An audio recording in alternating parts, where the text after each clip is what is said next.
बिहार में सीट बंटवारे को लेकर स्थिति अब साफ होने लगी है। सबसे ज्यादा एनडीए गठबंधन को लेकर चर्चा का बाजार गर्म चल रहा था, खासकर चिराग पासवान को लेकर। चिराग के बारे में बार बार कहा जा रहा था कि कहीं वो बीजेपी का साथ छोड़ ना दें। कहा जा रहा था कि चिराग भीतर खाने ही आरजेडी से बात कर रहे हैं, लेकिन इन सब अफवाहों को दूर रखते हुए उन्होंने भारतीय जनता पार्टी के राष्ट्रीय अध्यक्ष जेपी नड्डा से मुलाकात की और सीट बंटवारे की स्थिति को साफ कर दिया। उन्होंने मुलाकात के बाद संवाददाताओं को संबोधित किया और कहा कि मैं पीएम नरेंद्र मोदी का आभार प्रकट करता हूं। एनडीए के साथ जो हमारा पुराना गठबंधन रहा है, उसे आज पुनः एक नई मजबूती देने का कार्य हुआ है। लोकसभा चुनाव को लेकर आज जब सीटों का बंटवारा हो चुका है, गठबंधन का स्वरूप पूरी तरह से तैयार हो चुका है, तो इस मौके पर मैं भाजपा के राष्ट्रीय अध्यक्ष जेपी नड्डा, गृह मंत्री अमित शाह का धन्यवाद करता हूं। हमारे देश के प्रधानमंत्री आदरणीय नरेंद्र मोदी जी का हृदय से आभार प्रकट करता हूं। उन्होंने हमेशा जिस प्रकार गठबंधन के भीतर मेरा संरक्षण किया, लोक जनशक्ति पार्टी रामविलास को उचित मान सम्मान देने का हमेशा कार्य किया।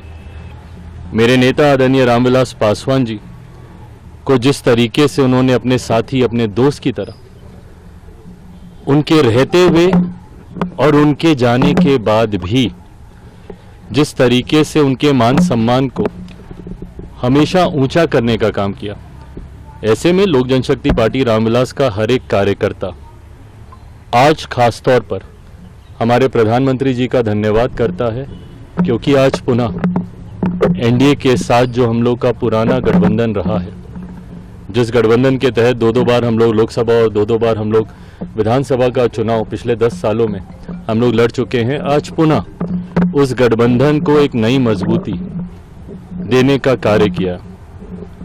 मैं भारतीय जनता पार्टी के राष्ट्रीय अध्यक्ष आदरणीय जेपी नड्डा जी, केंद्रीय गृह मंत्री आदरणीय अमित शाह जी का भी विशेष तौर पर धन्यवाद करूंगा, जिन्होंने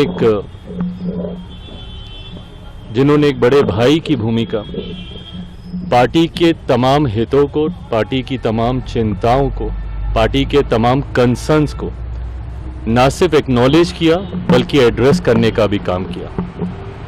आज जब हम लोग गठबंधन, ये गठबंधन की घोषणा नहीं है क्योंकि गठबंधन में हम लोग हमेशा से थे, पर चुनाव को लेकर, लोकसभा चुनाव को लेकर आज जब सीटों का बंटवारा हो चुका है, गठबंधन का स्वरूप पूरी तरीके से तैयार हो चुका है, तो इस मौके पर मैं केंद्रीय गृह मंत्री आदरणीय अमित शाह जी का, आदरणीय जेपी नड्डा जी का भी अपनी तरफ से, अपनी पार्टी के हर एक कार्यकर्ता की तरफ से उनका भी मैं धन्यवाद करता हूं। आने वाले दिनों में लोक जनशक्ति पार्टी रामविलास सिर्फ और सिर्फ एक ही लक्ष्य के साथ इस रण में उतरेगी कि बिहार की 40 सीटें हमारा एनडीए गठबंधन जीतेगा और देश में 400 सीटें जीतने का जो लक्ष्य है, ईमानदारी से मैं बोलूं, मुझे कई बार ये लक्ष्य छोटा भी लगता है और ये ओवर कॉन्फिडेंस नहीं है।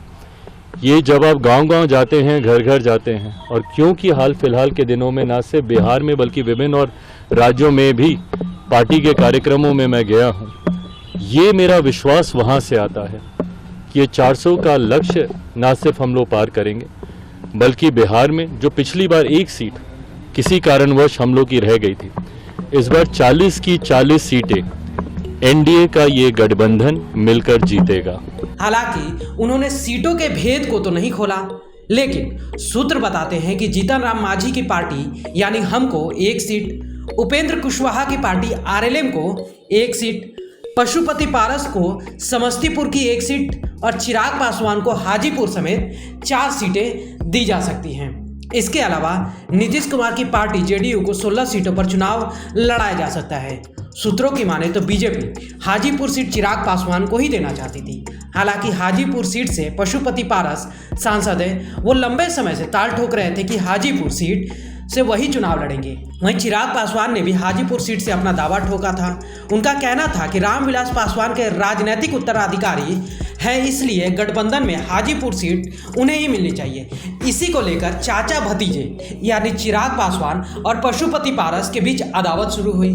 पशुपति पारस का दावा था कि रामविलास पासवान ने अपने जीते जी हाजीपुर सीट उन्हें ही दी थी, इसीलिए वही उसके असली हकदार हैं। सूत्र ऐसा भी बताते हैं कि पशुपति पारस को बीजेपी किसी राज्य का राज्यपाल बना सकती है।